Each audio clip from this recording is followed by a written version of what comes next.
हरे Krishna. Okay, तो लोमश ऋषि के साथ अलग अलग जो स्थान है, तीर्थ स्थान है, वहाँ पर पांडव जा रहे हैं द्रौपदी के साथ।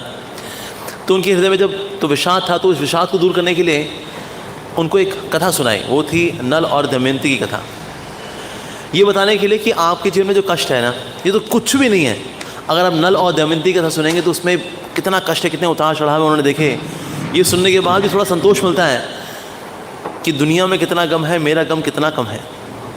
तो किसी और की स्टोरी सुनते हैं इसमें इतना गम है, अरे उससे ये सांत्वना मिलती है, अरे भाई हमारा गम तो कुछ भी नहीं है। तो इसलिए फिर उनको ये कथा सुनाई नल और दमयंती की। तो इस स्टोरी इस प्रकार से आती है महाभारत के अंदर कि निषाद जो कुल था उनमें एक राजा हुए, उनका नाम था नल। बहुत ही धार्मिक थे, बहुत ही सुंदर थे, हैंडसम, गुड लुकिंग, राइचियसनेस की एकदम पर्सोनिफिकेशन। एक समय उन्होंने बहुत ही सुंदर हंस को देखा जो गोल्डन पंख वाला था। उसको देख करके गए तो उसको पकड़ करके लेकर के आ रहे थे कि अपने राजसभा में लेकर जाएंगे।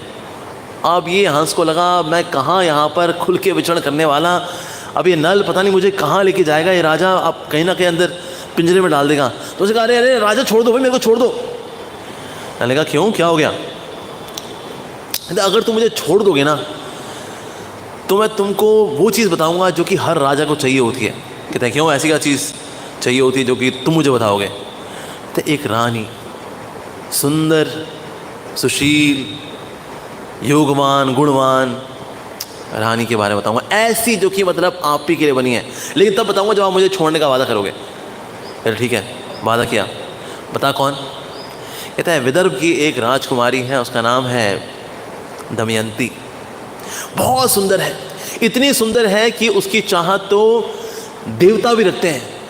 चेस्टिटी, पवित्रता की मूर्ति है वो। उसके बाल इतने ग्लॉसी, इतने सिल्की हैं, उसकी आंखें मृगनयनी है वो। निश्चित रूप से दमयंती अगर बनी है तो तुम्हारे लिए बनी है नल। नल ने कहा इतनी सुंदर है क्या वो, इतनी गुणवान है क्या? हाँ, इससे भी ज्यादा है, शब्द कम पड़ रहे हैं, इतनी है दमयंती महान। तो नल ने कहा देखो अगर काम पूरा करोगे तो फिर तुमको छोड़ दूंगा। कहता बताओ पूरा काम क्या है? दमयंती को भी जाकर के मेरे बारे में बताओ ना। कहता ठीक है, फिर छोड़ दोगे? कहता हाँ बिल्कुल बिल्कुल। तो छोड़ दिया। उसने कहा ठीक है, मैंने वादा किया था, मैं अपना वादा पूरा करूंगा।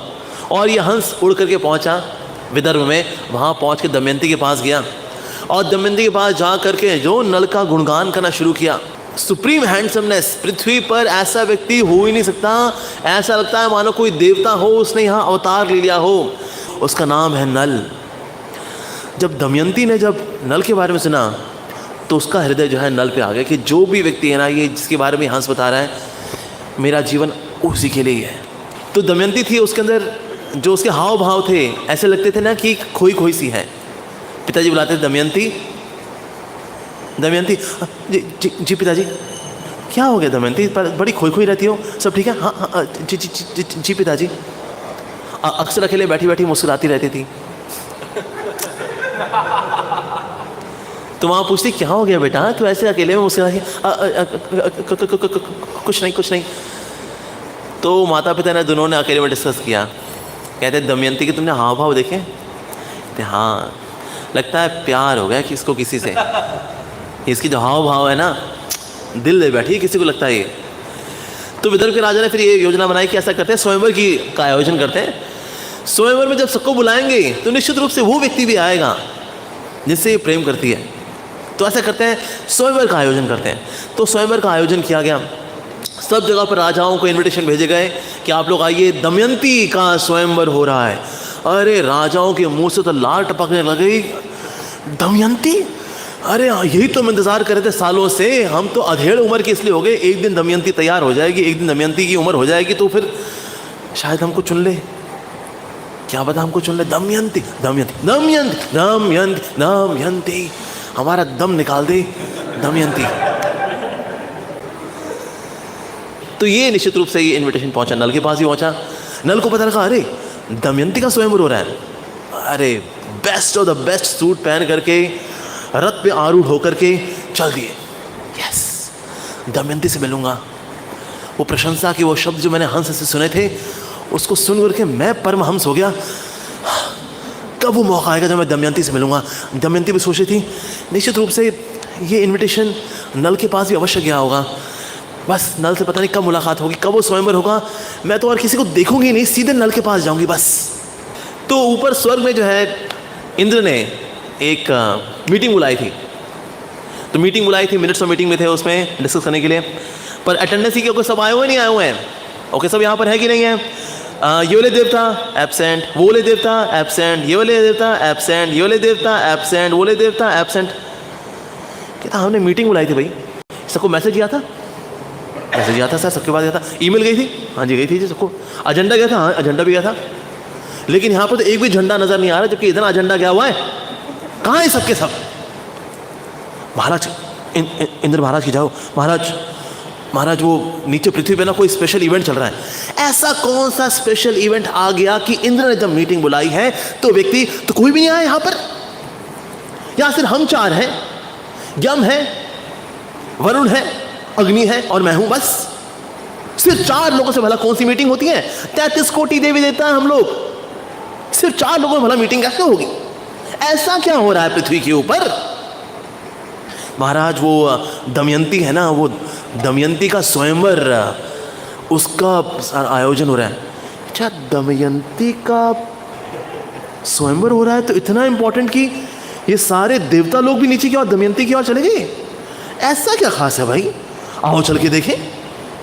तो दमयंती के बारे में जब बातचीत शुरू की, उन्होंने अपना ट्रांस में देखा, अरे तो बहुत खूबसूरत है, इतनी सुंदर स्त्री तो देवताओं को बिलोंग करती है, ये मनुष्यों में भला क्या करेगी ये?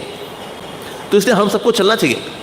तो ये सब भी जो है अपना इंद्र, साथ में अग्निदेव, साथ में यमदेव, साथ में वरुण देव, ये चारों जो है तैयार होकर के ये भी वहाँ पहुँचने लगे। तो इन्होंने देखा कि ना एक व्यक्ति है नल नाम का, वो भी घोड़े पे आ रहा है और चेहरा जो है उसका गुलगुलशन गुलफाम हो रखा है।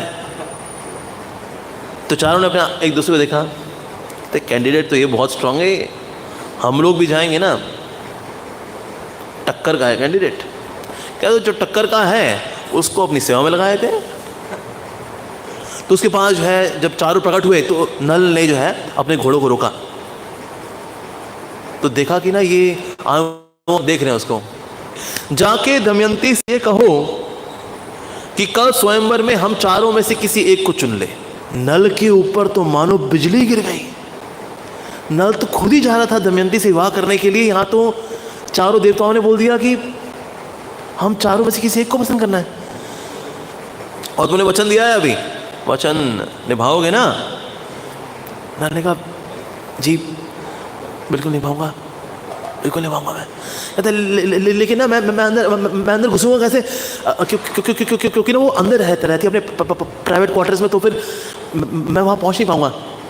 वरुण ने कहा चिंता मत करो, तुम अंदर आराम से घुसना, कोई तुमको देख नहीं पाएगा सिवाय दमयंती के, और कोई नहीं देख पाएगा। अच्छा ऐसा क्या?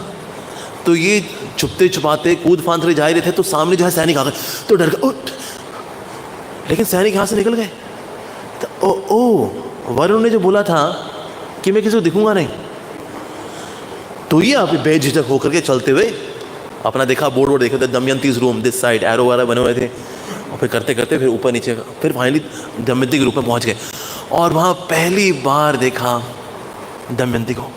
अरे जितने इतने समय से जिसके ऊपर मैंने ध्यान लगाया, सोचा,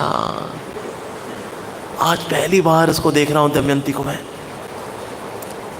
तो सोचते सोचते जब वो ध्यान नहीं रहा, तो वास जो था वो गिर गया, तो तड़ाक दिन आवाज हुई। तो सब दासियों ने कहा अरे ये फ्लावर वास कैसे गिरा? किससे गिराया? किससे गिराया? ये कौन है वो? तो उनमें से कोई भी जो है नल को देख नहीं पाया, लेकिन सिर्फ दमयंती ने देख लिया। और वो डिस्क्रिप्शन जो कि उसने हंस से सुना हुआ था नल के बारे में, वो सुन करके ना पहचान कि ये और कोई नहीं है, ये तो नल ही है। तो नल के पास आ गई, कहते आप नल हैं? हाँ। तुम दमयंती? हाँ। और दोनों एक दूसरे को निहारते रह गए कि दोनों एक दूसरे से इतना अब तक दूर दूर रह करके ही सिर्फ ध्यान लगाया था एक दूसरे के ऊपर, लेकिन आज पहली बार जब मिले तो दोनों को बस ये था कि एक दूसरे को छू लें। तो छूने की बड़ी इच्छा थी, लेकिन और दमयंती ने क्या किया और नल ने क्या किया, उसका हाथ पकड़ लिया। दमयंती, नल नल, दमयंती, दमयंती, नल। तभी नल को याद आया, अरे नहीं, मैं तो यहाँ पर एक मैसेंजर हूँ। उसने हाथ छिटक दिया, नहीं ये गलत है, ये गलत है। दमयंती ने कहा क्यों, क्या हुआ, क्या हो गया, ऐसे आपने हाथ क्यों छिटक दिया? कहते मैं तो सिर्फ एक संदेशवाहक हूँ बस। संदेशवाहक? कैसा संदेशवाहक? तो फिर नल ने सब कुछ बताया कि किस प्रकार से मैं आ रहा था और ये 4 देवता मेरे को मिले और उन्होंने मुझसे फेवर मांगा और मैंने भी ना खुशी खुशी में उनको हाँ कर दी कि आप जो बोलिए मैं सेवा कर दूंगा। तो उन्होंने मेरे को सेवा दी है कि कल आपका स्वयंवर है, तो कल स्वयंवर में ना उन 4 में से किसी एक को चुनना है, लेकिन फिर भी अगर आपको जो पसंद हो आप उसको चुनिएगा। ये कह के नल जो है वहाँ से मुड़ करके चले गए। तो देवता लोग इंतज़ार कर रहे थे नल का। कहते तो नल, हमारा काम हो गया क्या? हाँ जी हो गया। मैंने उनको सब कुछ बता दिया कि आप 4 कर आएंगे, एकदम पीछे पीछे सभा में खड़े होंगे, आप 4 में से किसी एक को चुनना है। मैंने बता दिया। अरे चलो ठीक है, उदास मत हो, खुशी के मौके पे ऐसे उदास नहीं रहते हैं, हाँ जाओ। तो इस प्रकार से अब दमयंती थी अगले दिन तैयार हुई, तैयार होके साज सज्जा होकर के हाथ में उसने वरमाला ली हुई थी। किसको पहनाएगी? सारे राजा जो है बड़ी एंटिसिपेशन में थे, भाई हमारी बारी लगेगी, अरे हमारी बारी लगेगी। तो सब के सब जो है पूरा क्लीन शेव हो करके, बाल ग्लॉस वॉस ग्लू लगा लगू करके बड़ी एंटिसिपेशन में थे। लेकिन दमयंती जो है किसी को देख भी नहीं रही थी। दमयंती एक बार देख। तो सारे राजाओं के पास निकलती थी। दमयंती का था बस, अरे मैं तो नल के पास जाऊंगी। मैं तो बढ़ती रही, सबसे आखिर पहुंची। अब जो दमयंती ने देखा, उसके हाथ से मानो वरमाला गिरने वाली थी। उसके सामने 5 नल खड़े हुए थे। कहते 5 नल खड़े हुए हैं, इनमें कौन है? एकदम टिच कॉपी, 5 के 5 एकदम टिच कॉपी। तो उसने सोचा नहीं, जो डिस्क्रिप्शन मैंने सुना था ना, और मैं कल नल से मिली थी, मैं देखती हूँ कौन मैचिंग है इनमें से। तो सर से लेके पाँव तक पहले को देखा, कहते नल होगा। दूसरे को देखा, नहीं ये नल होगा। तीसरे को देखा, नहीं ये नल होगा, नहीं ये नहीं, चौथा नहीं ये 5 ये नल, इनमें कौन क्या? 5 के 5 एकदम टिच कॉपी थे एक दूसरे के। तो बिल्कुल पहचाने वाले, इनमें नल है कौन? तो फिर उसने हृदय से प्रार्थना की कि हे यमदेव कृपा करें, हे इंद्रदेव कृपा करें, हे अग्निदेव कृपा करें, हे वरुण देव कृपा करें। मैं हृदय से नल को चाहती हूँ, मेरा प्रेम सिर्फ और सिर्फ नल के लिए है, तो कृपा करें, मेरी शादी से नल से हो, आशीर्वाद दे। आप आए हैं मेरी सभा में शोभा बढ़ गई, लेकिन मुझे क्षमा कर दीजिए, मेरा हृदय सिर्फ और सिर्फ नल के लिए ही है। आशीर्वाद दीजिए। जैसे ही दमयंती ने अपनी आंखें खोली, तो जो 5 जो देवता थे उनमें से, जो 4 जो देवता थे 5 में से, तो देवताओं में ना कुछ डिस्टिंक्टिव फीचर्स होते हैं जिससे पता लगता है ये लोग देवता हैं, इंसानों से कुछ अलग होते हैं। जैसे कि जो देवता होते हैं पलक नहीं झपकते, उनकी आंखें ऐसी खुली रहती हैं। हम लोग पलक झपकते रहते हैं ना, लेकिन देवता पलक नहीं झपकते। जो देवता होते हैं वो ज़मीन से 1 इंच ऊपर उठ के चलते हैं, ज़मीन पर उनका पाँव नहीं छूते उनके। और जो गार्लैंड्स वो पहनते हैं वो कभी मुरझाते नहीं हैं, और देवताओं को कभी पसीना नहीं आता। तो पहले 4 को देखा, ये चारों चीज़ें प्रेजेंट थी, लेकिन जो 5वां जो नल थे, जो कि उदास थे, उनको पसीना भी आया हुआ था दुख के मारे, उनका जो गले का गार्लैंड था वो भी मुरझाया हुआ था, उनके पाँव भी ज़मीन के ऊपर थे। इस प्रकार सारे लक्षण थे कि ये तो व्यक्ति जो है पृथ्वी का है। ये 4 जो है ये नल जैसे दिख रहे हैं, लेकिन है ये देवता। तो दमयंती ने इनको प्रणाम करके चारों देवताओं को, फिर नल को जा करके माला बना दी। तो सबने कहा अरे क्या बात है, नल और दमयंती की जय हो, नल दमयंती की जय हो, क्या जोड़ा है, वाह वाह। तो देवी देवता थे बड़े खुश हो गए। 2 देवता आए थे, चारों देवता, उन्होंने कहा तुम्हारा बड़ा सच्चा प्यार है एक दूसरे के लिए, इसलिए हम तुमको आशीर्वाद देते हैं। अग्नि ने बोला तुम कभी भी अग्नि से जलोगे नहीं, अग्नि के अंदर घुस भी जाओगे तो अग्नि तुमको जलाएगी नहीं, बल्कि कहीं पर अग्नि जलानी हो तो तुम अग्नि जला पाओगे। वरुण ने कहा कि तुम जो वाटर एलिमेंट है, जो जल है, उसमें कभी डूबोगे नहीं, बल्कि इस्तेमाल तुम कभी भी कर पाओगे, और निश्चित रूप से मरने के बाद तुम जो उच्च स्थान है उनको ही प्राप्त करोगे, और एक ही गारंटी भी तुमको दे रहा हूँ, ये कभी मुरझाएगा नहीं, ऐसा। और यमराज ने उनको ये आशीर्वाद दिया कि तुम बहुत ही अच्छी कुकिंग करोगे, जो तुम्हारे हाथ का खाएगा अरे फिदा हो जाएगा। तो ये 4 जो देवता थे इन्होंने आशीर्वाद दिया। उसके बाद फिर ये वापस चले जा रहे थे। जब वापस ये स्वर्ग की ओर जा रहे थे तो 2 लोग जो है बड़ी एंटिसिपेशन में तैयार व्यार होकर के, बाल बाल कंगी उंगली मार करके, लिपस्टिक पाउडर लगा करके, अपना अच्छे से तैयार होकर के, लिपस्टिक नहीं पाउडर शाउडर लगा करके अच्छे से मूँछों को ऐसे ऐसे करते करते जो है जा रहे हैं, जल्दी चलो भाई, जल्दी चलो, लेट हो रहे जल्दी चलो भाई, जल्दी चलो, लेट हो रहे।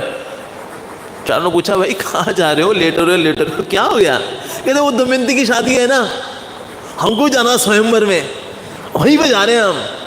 ये द्वापर ने थोड़ा लेट कर दिया, मैं कलयुग हूँ और ये द्वापर युग है, हम दोनों बस पहुंच ही रहे थे, ये द्वापर भी ना थोड़ा लेट कर देता है, चलो। चारों ने कहा अरे भाई शादी हो चुकी है। कहते क्या शादी हो गई? दमयंती की शादी हो गई?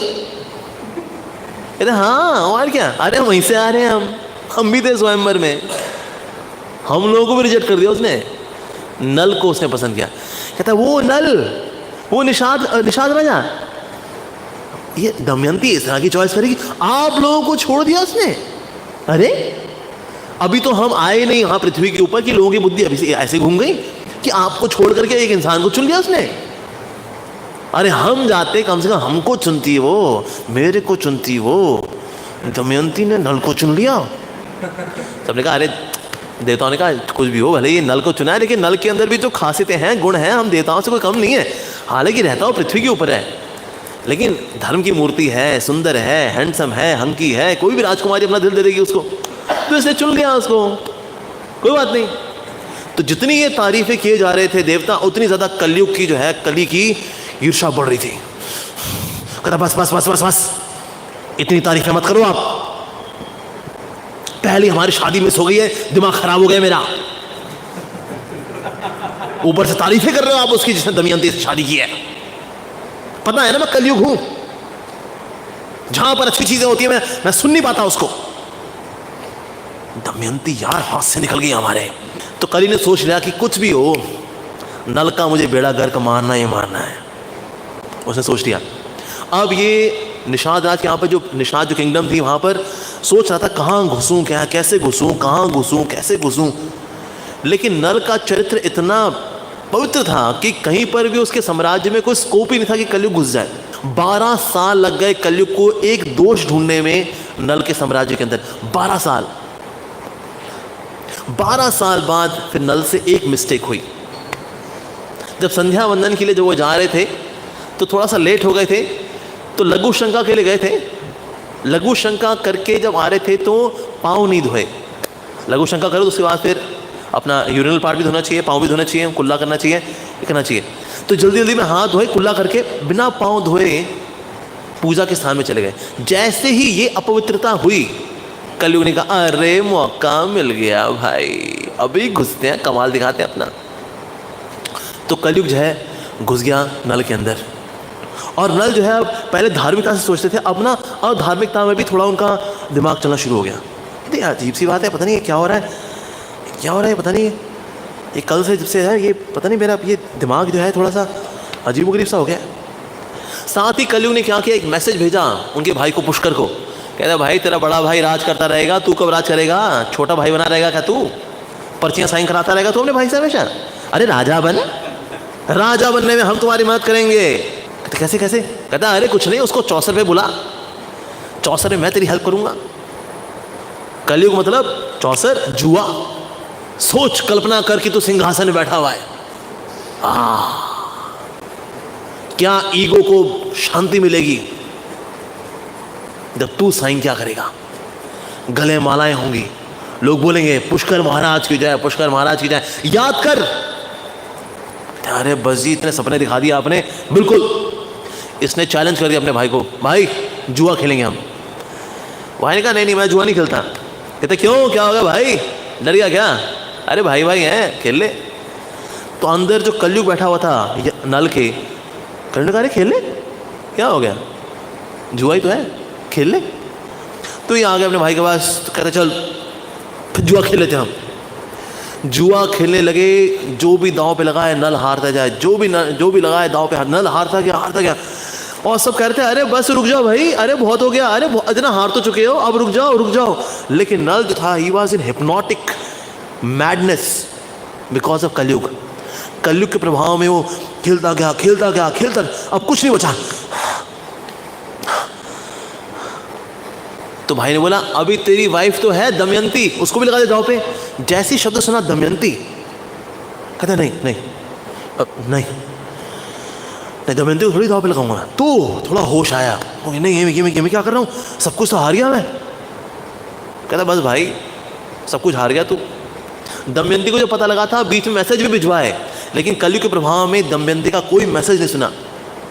फाइनली जब तक दमयंती वहां तक पहुंचती जहां जुआ अभी खत्म हुआ ही था, या जहां पर नल खत्म हो गया था जिस जुए के अंदर, तो दमयंती ने कहा कुछ बचा? कहता नहीं दमयंती,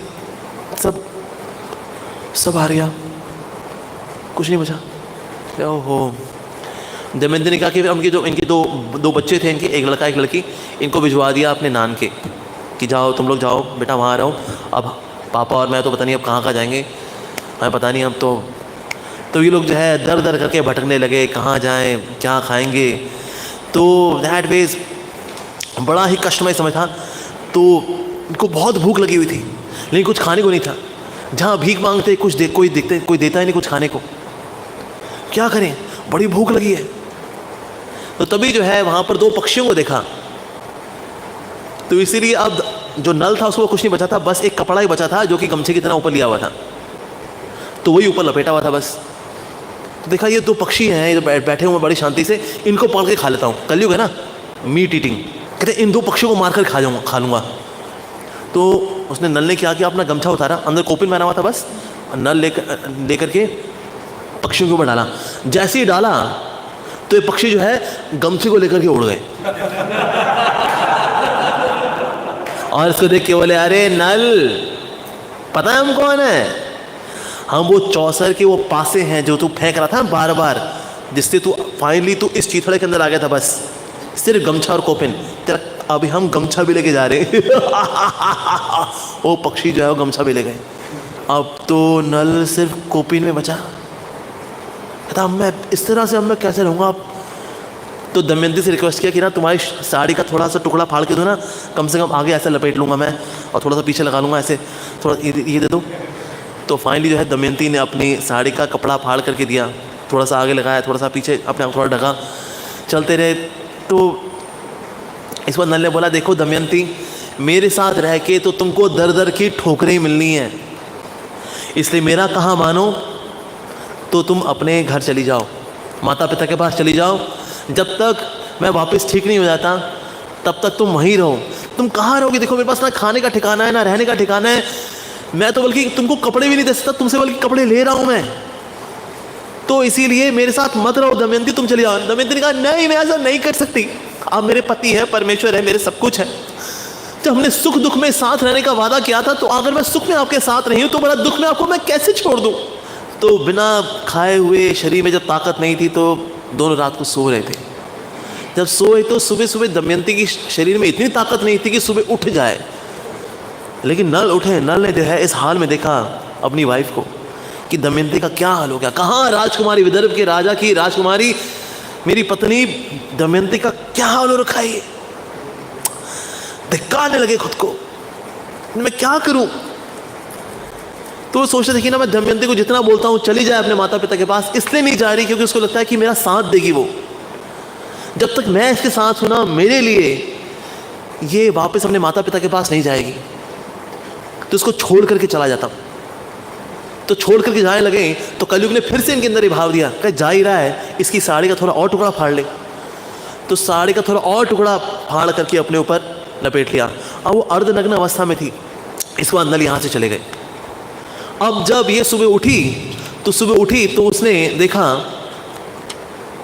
कि ना एक सांप था जो कि फुफकार रहा था, बड़ा सा सांप था, और बड़े सांप ने पांव से लेकर ऊपर तक कॉइल करके दमयंती को घेर लिया, और ऐसे उसकी नाक के सामने सांप था, और उस बार बार उसकी जो उसकी जीभ थी बार बार उसकी नाक को छू रही थी दमयंती के। तो ये घबराई हुई थी कि मैं क्या करूं अब। फाइनली अब ये सांप ने प्लान बनाया कि डस लेगा, और पीछे आकर के अगर डसने की आ रहा था तभी एक तीर आया और छक काट करके इसका सर काट दिया सांप का। तो इसकी पकड़ थी वो दमयंती के आसपास, वो ढीली हो गई। तो वहाँ एक शिकारी था, उसने इसका शिकार किया था, और फिर उसने सांप को लपेटा लपूटा। तो देखा ये, कहता आप कौन है? कहती है मैं यहाँ पर हूँ, लेकिन पता नहीं मेरे पति पता नहीं कहाँ चले। कहता अच्छा पति नहीं है आपके? नहीं पति नहीं है मेरे। कहते आइए आइए ले चलते हैं वहाँ आपको, सुरक्षा देना तो हमारा काम है। आइए ना, चलिए चलिए, सांप से तो रक्षा कर ही दी है मैंने, और भी रक्षा करूँगा। आइए आइए। दमयंती बेचारी, इसको भूख भी लगी थी, तो अपने वहाँ लेके गया, अपने घर में लेके गया, अपनी कुटिया में बिठाया, खाना दिया। दमयंती को इतनी भूख लगी थी दैट शी वाज ईटिंग, खाई जा रही थी। उसका ध्यान ही नहीं था कि ये बार बार उसको देखे जा रहा है। पर दमयंती खा रही थी, उसको भूख लगी थी।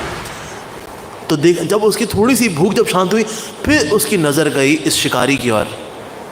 अच्छा था ना, तुम भी बहुत अच्छी हो, तुमने खाना खाया है, मैं तुमको खाऊंगा। कहते क्या? कहते अरे इतनी सुंदर हो, अकेली हो, किसकी नीयत खराब ना हो जाए।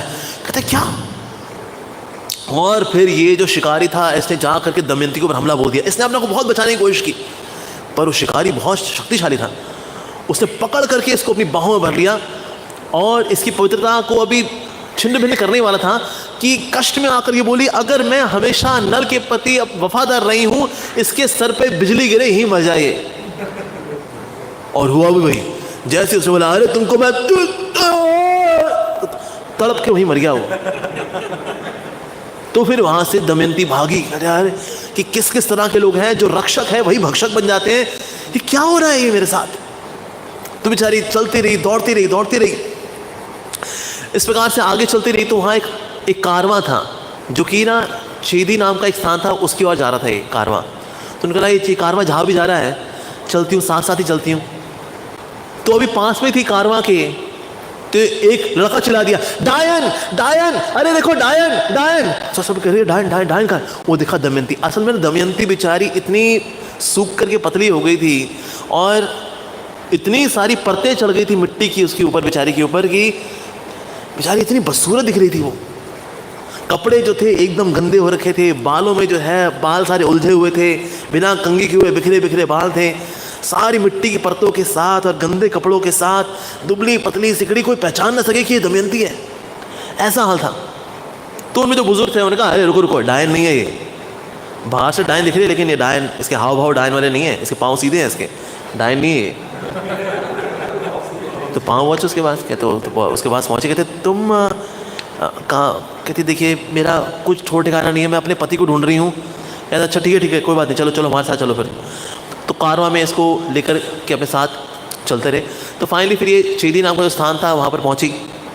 वहाँ पर कोई इसका मजाक उड़ा रहा है, बच्चे हैं इसके कपड़ों को खींच रहे हैं, जो पुरुष हैं वो मजाक उड़ा रहे हैं, अरे कहाँ जा रही है, अरे हमको भी देख ले, कहाँ जा रही है तू, अरे छोरी अरे। और फिर इनसे बचती बचाती जो है इस तरह से लोगों को छिड़ते हुए, कोई थूक रहा है, कोई मजाक कर रहा है, ये सारे अपमान को सहती हुई जो है दमयंती आगे बढ़ रही है। तो जो रानी थी चेदी साम्राज्य की, उसने जो है दूर से देखा, कहते ये कौन है ये स्त्री जिसका सब मजाक उड़ा रहे हैं इस प्रकार से, कौन है ये? तो सर बताया कोई पागल सी कोई स्त्री है। लोगों ने शुरू तो उसको डायन मान लिया था इसकी बदसूरती को देख करके। कहते अच्छा नहीं, इसको राजमहल में लेकर के आओ। तो राजमहल में लेकर के आए, उनसे बातचीत करनी शुरू की। तो दमयंती ने ये इस तरह से सारा वाक्य बताया एज इफ ये कोई थर्ड किसी के साथ ऐसी स्टोरी हुई है, तो ऐसा हुआ। तो लेकिन ये नहीं बताया कि वही दमयंती है वास्तव में। तो रानी ने कहा नहीं आप हमारे साथ ही रहो ना, आपकी ऐसी असहाय अवस्था है, आप हमारे साथ ही रहो। कि देखिए मैं अगर आपके साथ रहूँगी तो मेरी कुछ कंडीशंस हैं, मेरी कुछ शर्तें हैं। पहला, मैं किसी का झूठा नहीं खाऊंगी। दूसरा, मैं किसी की पादुका नहीं उठाऊंगी। तीसरा, मैं किसी भी पुरुष से बात नहीं करूंगी। चौथा, अगर किसी पुरुष ने मेरे ऊपर आक्रमण करने का प्रयास किया तो आप उसको दंड देंगी या फिर उसको मृत्यु दंड देंगी। और पांचवा, मैं चाहती हूँ कि ना कुछ आप ऐसे सैनिकों को अपॉइंट करें जो कि मेरे पति को ढूंढने के लिए जाएं, और मैं उनसे पर्सनली खुद इंटरव्यू लूँगी, उन्होंने क्या कहाँ ढूंढा, कैसे ढूंढा, मैं खुद आपसे मैं उनसे इंटरव्यू लूँगी। तो इस प्रकार से ये सारी कंडीशंस उन्होंने रखी, तो ये मान गए, कहते हैं हाँ बिल्कुल बिल्कुल। रानी ने कहा मैं बिल्कुल तैयार हूँ। उसके बाद अपनी बेटी थी सुनंदा, उसको बोला बेटा ये जो भी है, इनकी आंखें देख करके लगता है कि बहुत ही राजसी परिवार से हैं। हालांकि बाहर से जो वेशभूषा है वो तो लग रहा है कि बहुत ही गरीब है, ये बहुत ही निर्धन है, बड़ी कष्टमय स्थिति में है, लेकिन इनकी आंखें देख करके लगता है कि बहुत ही राजसी घराने से हैं ये, इसलिए बेटा आप इनका ध्यान रखो। तो उसके बाद सुनंदा थी, उनकी बेटी थी, उसने फिर दमयंती का अच्छे से ध्यान रखना शुरू किया। अब यहाँ नल और वही कपड़े जो है पहने हुए हैं, शरीर पे मोटी परत चढ़ी हुई है, ऐसा हाल था। तो जैसे समय बीत रहा था शरीर के कष्ट और बढ़ रहे थे, क्योंकि अंदर कली बैठा हुआ है। कली क्या कर रहा था, कली अंदर और कष्ट बढ़ा रहा था, क्योंकि ईर्ष्या करता था नल से। तो नल सोच रहे थे पता नहीं ये कष्ट पता नहीं कब कम होंगे। तो तभी जो आवाज आई, नल मुझे बचाओ, नल मैं जल रहा हूं, अरे नल मुझे बचाओ। ये आवाज कहां से आ रही है, ये आवाज कहां से आ रही है? तो जैसे आगे का वहां जल रही थी, अग्नि जल रही थी। अब नल को ये आशीर्वाद प्राप्त अग्निदेव से कि वो जलेंगे नहीं, अगर अग्नि में प्रवेश भी करेंगे तो जलेंगे नहीं। तो एकदम अग्नि के भीतर चलते चलते चले गए। वहां पर उन्होंने बड़ा अजीबोगरीब व्यक्ति देखा। वो व्यक्ति था आधा सांप था आधा पुरुष था। ये तो बड़ी अजीब बात है, ये तो ऐसा कैसे कि नीचे से सांप है और ऊपर से पुरुष है। तो इस व्यक्ति ने अपना नाम बताया, मेरा नाम करकोटक है, मुझको यहां से निकालो, ये अग्नि मेरे को जला रही है। तो नल ने पूछा तो तुम तो लेकिन सर्प हो ना, तो रेंग करके निकल जाओ ना। कहता नहीं, मुझको ना श्राप मिला हुआ नारद मुनि से कि मेरे को ऐसे जाना पड़ेगा और मैं एक जगह मैं रेंग नहीं पाऊंगा, इसलिए मैं जल रहा हूं यहाँ पर इस दावानल में, मैं जल रहा हूं। तो नल ने कहा ठीक है मैं आपकी मदद करता हूँ। तो इसको उठा करके लेकर के बाहर आए, और जो बाहर के जब इसको लेकर आए तो उसने छोटा साइज कर लिया था और इसको फिर रॉक पे रखा। फिर अगेन ही came to his original size. कहता आप तो ठीक हो? कहता हाँ मैं ठीक हूँ, बड़ा धन्यवाद आपका, बड़ा धन्यवाद। ये तो मैं सोच ही रहा था शायद मैं जल ही जाऊँगा इस अग्नि के अंदर। कहते कोई बात नहीं, लेकिन अभी आप ठीक हो ना? तो नल अभी बैठे थे। तो फिर उसके बाद ये जो करकोटक नाम का जो सर्प मनुष्य था, इसने कहा कि ना मैं तुमको एक उपहार देना चाहता हूँ। कहता उपहार दोगे तुम मुझे? कहता हाँ बिल्कुल बिल्कुल। कहता क्या? अच्छा उपहार लेने के लिए क्या करना पड़ेगा? कहता कुछ नहीं, तुम ना मेरे को हाथ में लेकर के चलो, 10 कदम चलो, जैसे ही 10 कदम पूरे होंगे ना मैं तुमको एक बहुत ही विशेष उपहार दूंगा। कहता अच्छा ठीक है। तो फिर नल ने क्या किया, उस सर्प को अपने हाथ में लिया, 10 कदम चले, जैसे ही 10 कदम पूरे हुए इसने ना डस लिया नल को। जैसे नल को डसा तो नल के पूरे शरीर में कंपन शुरू हो गई, उसके सारे बाल झड़ने शुरू हो गए, उसका चेहरा काला पड़ गया, बौने हो गए, शरीर जो है कंधे ऊपर आ गए, जो सर था अंदर धस गया, और इस प्रकार से बहुत ही कुरूप शरीर हो गया। उनके हाथ ऐसे हो गए और ठिगने से हो गए, और जो हिप से बहुत बड़े हो गए, और इस प्रकार से बहुत ही बदसूरत ये रूप ले लिया। नल ने कहा ये तुमने क्या किया? मैंने तुम्हारी रक्षा की थी और तुमने मेरे को डस लिया, ये तुमने क्या किया? क्यों किया तुमने ये मेरे साथ? मेरा पहले से इतना बुरा हाल हो रखा था और तुमने उसके ऊपर से ये हाल कर दिया, क्यों? और नल जो है बिलक बिलक करके रोने लगा वहां पर। तो करकोटक ने कहा तुमने मेरी सेवा की इसलिए मैंने भी तुम्हारी सेवा की है। कहते ये सेवा है, ये सेवा है। तो उसके बाद फिर ये जो करकोटक था उसने कहा पता है तुम्हारे साथ जो कुछ भी हो रहा है ना वो इसलिए हो रहा है क्योंकि तुम्हारी बॉडी के अंदर एक नेगेटिव एनर्जी है। मैंने जो तुमको डसा है, मेरे जहर से वो जो नेगेटिव एनर्जी है उसको दिक्कत जाएगी तुम्हारे शरीर के अंदर, और धीरे धीरे करके उसका प्रभाव कम होगा। तो वो जो नेगेटिव एनर्जी है उसको मिटिगेट करने के लिए, उसको न्यूट्रलाइज करने के लिए मैंने ये जहर तुम्हारे शरीर में छोड़ा था। तो इसीलिए तुम इस रूप में हो। इस तरह से तुमको कोई जंगली जानवर काटेगा नहीं, कोई छुएगा नहीं, और साथ ही तुम्हारा भाई पुष्कर जो अक्सर तुमको बीच में अटैक करता रहता है तुम्हारे ऊपर और तुमको छुपना पड़ता है, वो पहचान ही नहीं सकेगा कि तुम नल हो, इसलिए तुम्हारे ऊपर कभी अटैक भी नहीं होगा इस तरह से। और साथ ही मैं तुमको आशीर्वाद देता हूं कि तुम जो तुम्हारी कुकिंग साइंस है वो बहुत एक्सपर्ट हो जाएगी, साथ ही घोड़े चलाने बहुत एक्सपर्ट हो जाओगे, और साथ ही जुआ खेलने में ना बहुत एक्सपर्ट हो जाओगे। और जुआ खेलने से ही जो है तुम क्या करो, अयोध्या के राजा के पास जाओ और वहां पर जाकर के उसका दिल जीतो। जिस जुए ने तुमको बर्बाद किया था वही जुआ तुमको आबाद करेगा, जाओ। तो इस प्रकार से उनसे आशीर्वाद लेकर के फिर ये आगे बढ़कर कोटक से अभी आगे बढ़े तो फिर हुआ क्या, ये अयोध्या पहुँचे। अयोध्या में ऋतुपर्ण नाम के राजा थे, उस वक्त राज कर रहे थे। वहाँ पर इनका सारथी भी सेवा कर रहा था। दमयंती ने इनको यहाँ भेज दिया था कि आप अयोध्या में जाकर के ऋतुपर्ण नाम के राजा हैं, उनके यहाँ सेवा करो कि अब नल का तो पता नहीं, नल तो अब सब कुछ हो चुके हैं, तो इसलिए आप वहाँ चले जाओ। तो अभी अयोध्या पहुँचे।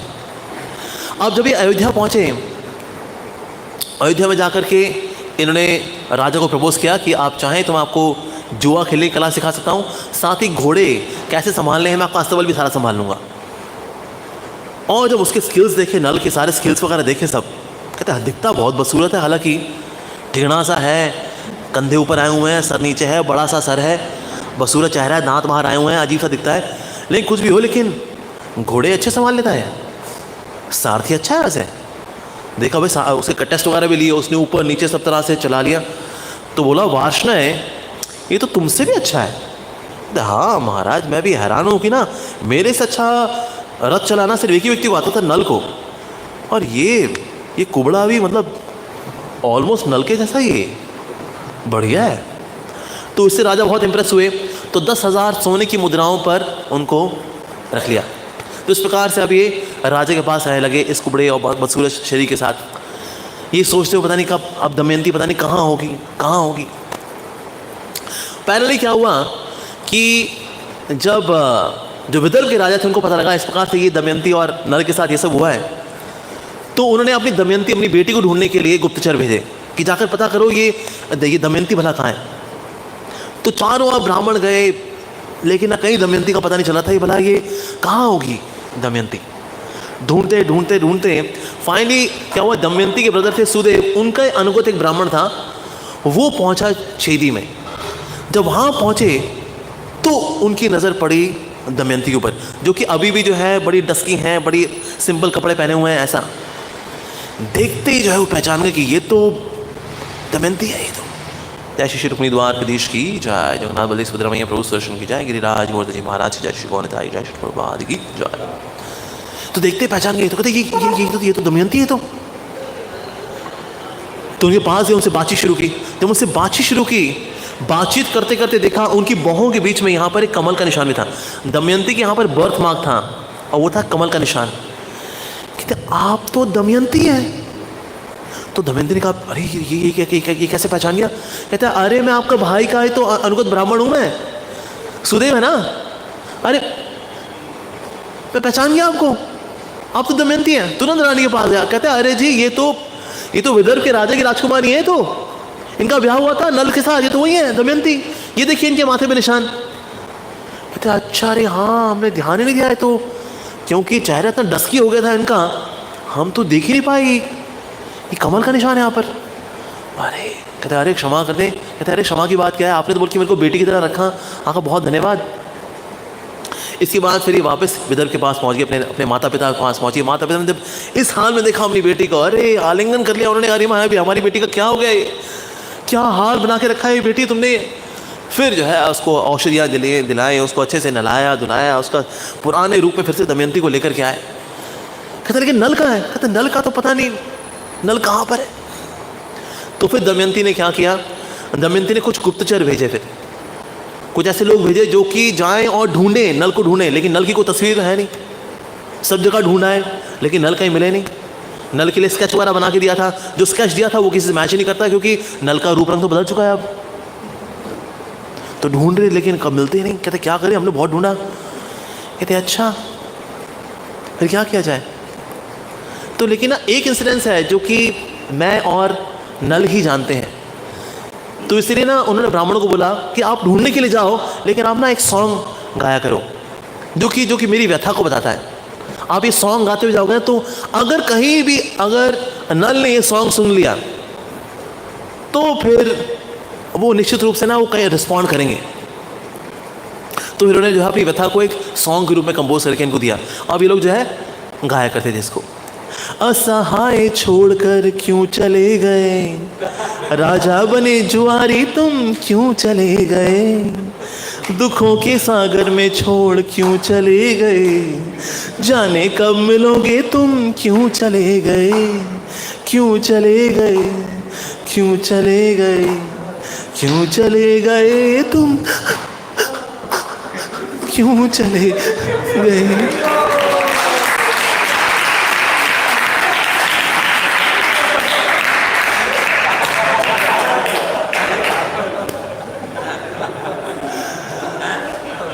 अब एक आते और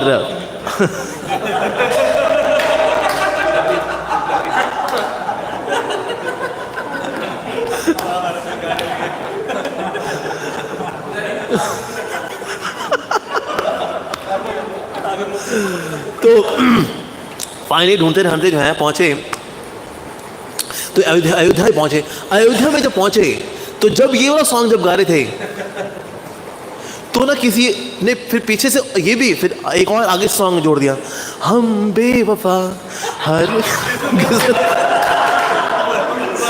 पर हम वफा कर ना सके, हमको मिली उसकी सजा, हम जो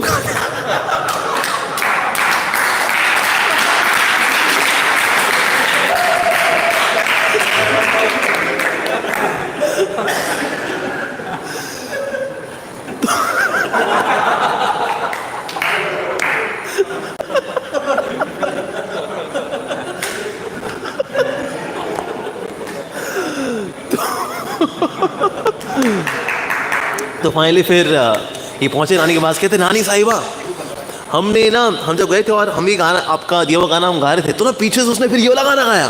कहते अच्छा ये गाना गाया उसने। कहते निश्चित रूप से ना फिर वो व्यक्ति वहीं पर आया। कहते लेकिन ना जिसने गाया था ना वो सर से लेके पांव तक कुछ भी हो, नल तो हरगिज नहीं लगता था। लेकिन जो भी हो, अगर वो नल नहीं था तो कहीं ना कहीं नल के बारे में वो जानता होगा कि अगर मेरे गाने का ये रिस्पॉन्स दिया उसने, पक्की बात। तो उन्होंने क्या किया, ऐसा करते हैं आप ना ये घोषणा करो, लेकिन सिर्फ जाकर के अयोध्या में जाकर ये घोषणा करो कि मैं दोबारा विवाह करने वाली हूँ। वो निश्चित रूप से आएगा, नल को पता लगेगा ना, वो निश्चित रूप से आएगा। वो अयोध्या में ही है कहीं ना कहीं, इसलिए वो व्यक्ति जो है आगे इस तरह से रिस्पॉन्ड कर दिया। पक्की बात, नल के बारे में जानता होगा वो। तो फिर ये जो है सिर्फ घोषणा पहुंची अयोध्या में और कहीं नहीं। तो जो अयोध्या गए थे उन्होंने कहा वैसे मायना और दमयंती के लिए तो हम बिल्कुल बिल्कुल ट्राई करने के लिए तैयार हैं हम। वो पूरा सज धज करके जो है चले। अब जो नाम इनका पड़ा होता वो था बहुक, नल का नाम पड़ा होता था। ये बहुक के नाम से अब ये अयोध्या में सेवा करते थे। तो उन्होंने बोला अरे बहुक चलो चले, मास्टर तुम्हें चलो। तो रथ चला करके चल रहे थे। अब चले शुरू में क्या हो, तो जो अब ये इतने इमोशनल हो रखे थे कि ना ये दमयंती दोबारा विवाह कर रही है। वो क्या मुझसे बदला लेना चाहती है वो? कहते नहीं मुझसे बदला कहाँ लेगी, इतना प्यार करती है मेरे से, वो मेरे से बदला क्यों लेगी भला? वो क्या फिर क्यों कर रही है वो? शायद उसने उम्मीद ही छोड़ दी है कि मैं मिलूंगा ही नहीं। क्या दोबारा विवाह कर रही है? दोबारा कैसे विवाह कर सकती है? मैं इतना सच्चा प्यार किया मैंने उससे, मुझे छोड़ के वो दोबारा शादी कर ले किसी और से। तो इसलिए ना वो घोड़ा ठीक से चला नहीं पा रहे थे, रथ ठीक से चला नहीं पा रहे थे। तो रथ जो है आड़ा टेढ़ा होता। कहते हैं भाई बहू क्या हो गया तुमको, आज रथ ठीक से नहीं चला रहे, मैं इतना एक्साइटेड हूँ दमयंती से शादी करने के लिए और तुम हो जो रथ आड़ा टेढ़ा चला रहे हो। कहते नहीं मैं कुछ करता हूँ। तो जा करके उन्होंने ना जो घोड़े थे उनके कान में कुछ बोला, जो बोला उसके बाद रथ ऐसे चलने लगा इतनी स्पीड से, क्यों हैरान है, अरे इतनी स्पीड की ना जो राजा था उसका कपड़ा उड़ के पीछे रह गया। कहता है अरे भाई रुको तो सही, कपड़ा मेरा उड़ गया पीछे। क्या सर जब तक आपने बोला उतने में 8 मील पीछे रह गए हो। तो 8 मील पीछे कपड़ा रह गया क्या? कहते हैं हाँ जी। ओह इतना तेज उड़ा रहे हो, मैं देख रहा हूँ ये घोड़ों के तो पाँव जमीन पे लगी नहीं रहे। क्या बात है, आजकल पाँव जमीन पर लगते नहीं इन घोड़ों के, क्या बात है? कहते हैं मेरे पास है अश्व हृदय, एक मंत्र है, वो अगर कान में बोल दो ना घोड़ों के दौड़ते हैं वो, उनका ऐसा हॉर्स पावर लगती है हॉर्स के अंदर। कहते अच्छा, कहते मेरे पास भी एक कला है वैसे। कहते क्या कला है आपके पास? कहते जितने पेड़ में पत्ते होते हैं मैं सब बता देता हूँ कितने पत्ते हैं। कहते जैसे ये पेड़ है ना, इस पेड़ में 10 लाख पत्ते हैं और 2095 फल हैं। कहते क्या बोल रहे हैं महाराज आप? कहते हाँ और क्या भाई, हर एक अपना एक्सपर्टीज होती है और क्या। कहते अरे ये तो बड़ी अद्भुत बात है।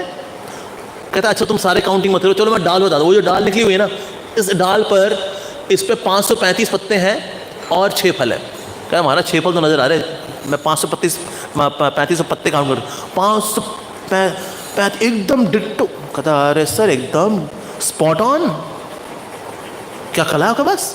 कहते हाँ जी हमारे पास एक मंत्र है, उसको बोलते हैं अक्षर हृदय। कहते अच्छा अक्षर हृदय, यार मैं आपको दूँ अगर अश्व हृदय, मैं आपको देता हूँ अश्व हृदय, आप मुझे दीजिए अक्षर हृदय, डन? कहते बिल्कुल जी।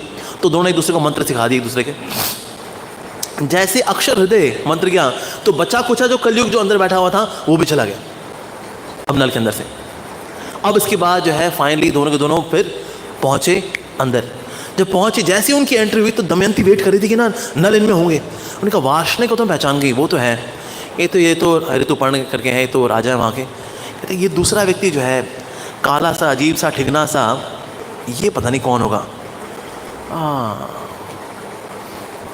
तो ये जब अंदर आए कहते ये तो नहीं है, लेकिन ये तीसरा व्यक्ति कौन है, ये बड़ा अजीब सा है। तो ब्राह्मण बोला ये वही था जो मैंने गाना गाया था ना, असहाय छोड़ के तुम कहाँ चले गए, तो उसके बाद यही गाया था, लेकिन इसकी आवाज़ बड़ी अजीब सी थी और ये ऐसे दिखता। अच्छा यही था, यही गाया था। कहते अच्छा ओह। अब इसको जो है ऑब्जर्व करना शुरू कर दिया दमयंती ने। दमयंती ने कहा सुनो बहुक। कहते हाँ जी बोलिए दमयंती जी। कुकिंग करोगे जरा हमारे लिए कुकिंग? कहते हाँ कुकिंग करते हैं। कुकिंग करके जो वो लेके आए वो जो टेस्ट था, तो मैंने नल से जब जब कुकिंग कराई थी ना बिल्कुल डिट्टो यही टेस्ट। कहते इसको क्या नल ने ट्रेनिंग दी है क्या? फिर उसके बाद ना एक नौकरानी को लगा दी कि इसके ना हाव भाव को देखो, ये इसके हाव भाव क्या है इसके। तो नौकरानी ने ऑब्जर्व किया बहू को, तो उसने ऑब्जर्व किया कि ना ये इतना बहुत एक्स्ट्रॉर्डिनरी है ये बहुक नाम का व्यक्ति।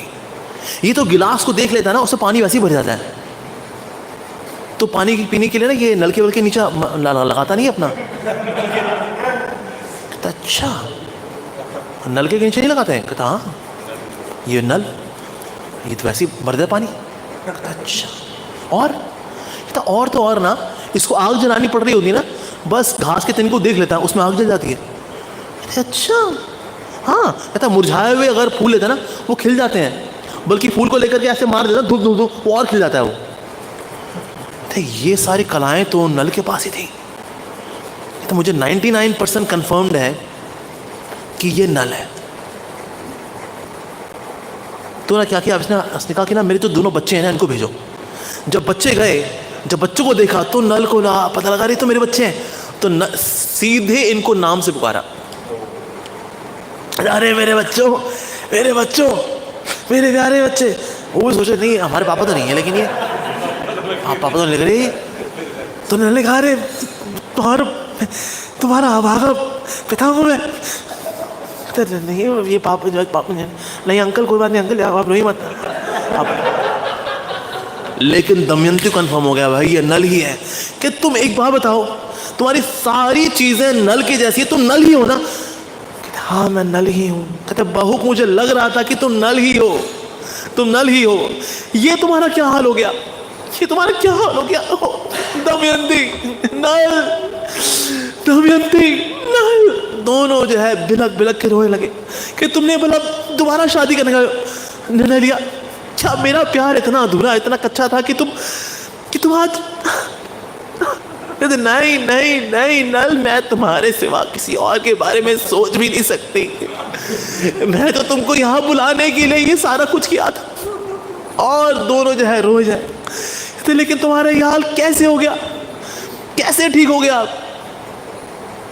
तो उसने कहा कि नहीं मेरा जो हाल क्या था वो करकोटक ने किया था, और करकोटक ने मेरे को एक कपड़ा भी दिया था कि जब तुम इसको ओढ़ लोगे तो फिर से तुम अपने इस रूप में आ जाओगे। मैं अभी उस कपड़े को ओढ़ लेता हूँ। उस कपड़े को लिया, जैसे ही ओढ़ा नल अपने ओरिजिनल फॉर्म में आ गए। तो दमयंती ने कहा अरे नल मेरे पति परमेश्वर। Damayanti love you 2 love you 3 love you 4। ये दुख का समय बीत गया। Nal love you so much Damayanti love you so much. Mummy papa अले मेरे बच्चे मेरे सोना बच्चा अले।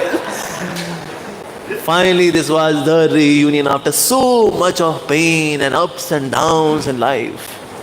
उसके बाद नल जो है वापस पहुंचे और उन्होंने भाई को चैलेंज किया, क्या तूने जुए ही मेरे को चैलेंज किया था, फिर से मैं तेरे को चैलेंज करता हूँ। तो जो जुए में चैलेंज किया, नाउ ब्लेसिंग्स और कर कोटक, इसके अंदर जो है जुए खेलने की ऐसी क्षमता आ गई थी नल के अंदर कि नल ने तुरंत जो है सारा साम्राज्य जीत गया। कहता अब तू जा बाहर बेटा, अब जा तू भटक। तो भैया माफ़ कर दो भैया भैया। तो फिर नल को लगा कि खैर इसकी गलती भी नहीं है, सारा खेल तो उस कली ने खेला, ये तो बेचारा सिर्फ इंस्ट्रूमेंट था। कहना कोई नहीं, आधा साम्राज्य तेरा आधा साम्राज्य मेरा, ठीक है। लेकिन भाई ने कहा नहीं भाई, मैं आपका अनुगत होकर के ही मैं करूँगा, नहीं मैं मुझे आधा राज्य नीचे, मैं ऑलरेडी आपके साथ बहुत अन्याय कर दिया मैंने। और इस प्रकार से Nal Damayanti then they happily lived there after the end. तो ये स्टोरी जब सुनाई, कहता है तो बताओ युधिष्ठिर, तुम्हारे वनवास में ज़्यादा कष्ट था या नल दमयंती का? था अरे हमारा तो कुछ भी नहीं है, इनके कष्ट के आगे, इनके दुख के आगे हमारा कष्ट तो कुछ भी नहीं है। कहते इसलिए सुनाया था तुमको मैंने नल दमयंती की कथा कि कितना ज़्यादा कष्ट भोगा दोनों ने, सॉन्ग गाए, फाइनली एक दूसरे से मिले after so much of pain and sufferings and anxieties. Yudhishthir Maharaj का बड़ा धन्यवाद, आपने ये स्टोरी सुनाई। तो ये नल दमयंती की ये स्टोरी आती है महाभारत में। हरे कृष्णा, नल दमयंती की जय। हाँ अरे मूवीज ना इन्हीं पे बनी हुई है सारी की सारी। ये नल दमयंती का सुन करके ना ये लोग बनाते रहते हैं, ये लैला मजनू छोटर बुट्टर बंटी बबली यहीं से तो लेते हैं। और क्या इतना दिमाग आए लोगों के अंदर, और क्या ये सब स्क्रिप्चर से लेते हैं सब आइडियाज। पूरी फिल्मी स्टोरी जबरदस्त। क्या टीचिंग जो इसमें जो सबसे बड़ी टीचिंग जो है ना वो है क्षमा की। दोनों ने एक दूसरे को क्षमा किया। अब हालांकि दमयंती का वो पहले भी कपड़ा लेके 2 बार कपड़ा लेके गए हैं, बट स्टिल दमयंती ने माफ़ किया। मतलब अगर भक्ति वाली बहुत टीचिंग अगर नहीं है इसके अंदर, लेकिन एक क्षमा की टीचिंग है, सहयोग देने की टीचिंग है, एक दूसरे का साथ देने की टीचिंग है।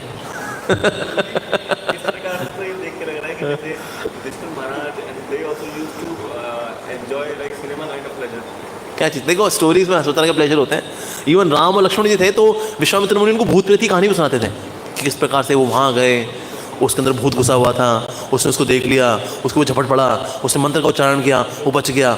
और राम लक्ष्मण बड़ा मजा आता था। अच्छा भूतों की कहानी मजा आता है। हाँ so they would have this kind of adventures. पहले ना जो भी शिक्षा जाती थी ना वो स्टोरीज के थ्रू जाती थी। ऑनेस्टी हो, ट्रूथफुलनेस हो, लॉयल्टी हो, उसके लिए स्टोरीज हुआ करती थी एक्चुअली। तो मैं पहले माता पिता जो है बच्चों को स्टोरी सुना करके वैल्यूज दिया करते थे। अभी माता पिता बोलते हैं अच्छे बच्चे बनो, लेकिन अच्छे बच्चे कैसे बने? भाइयों तुम आपस में प्यार क्या करो, लेकिन ऐसे थोड़ी वैल्यूज आती है। लेकिन राम और भरत जी का जो आपस में प्रेम है, ये सुना करके आपस में लोग वैल्यूज दिया करते, देखो ऐसा होता है भाइयों का प्यार। अब माता पिता क्योंकि पढ़ते नहीं रामायण महाभारत, तो कहानी क्या सुनाएंगे? ये सुनाए जाओ मरो पिटो टपो तुम लोग, खोते आधे पुत्र की थोना हुए थे।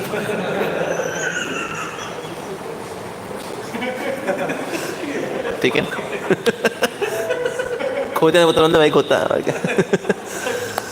सो इसलिए अब आजकल फिर ये हो गया है, डांट लगाते हैं क्यों नहीं करते तुम? कोई कहानी वानी है ही नहीं माता पिता के पास, कहती कहानी क्या बताया जी, हमारी खुद की बड़ी सैड कहानी है, वही है कहानी, और कौन सी कहानी है। तो पहले हर चीज़ के लिए कहानी हुआ करती थी। सो इवन इस तरह की स्टोरीज भी आती है which are more on morality. इसमें कोई डिविनिटी नहीं है, एक बार कोई भक्ति भजन वगैरह कुछ हुआ ही नहीं इसके अंदर। पूरा ये गाने हुए, असहाय छोड़कर तुम चले गए, राजा बने जुआरी तुम क्यों चले गए, यही है इसके अंदर। तो अगले कल पे जब व्यास में लिखेंगे तो गाना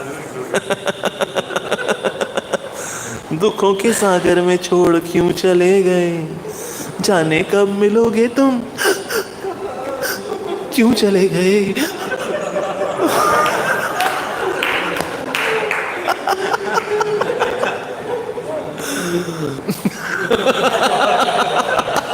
भाई मूवी में सवाल कैसे आएगा?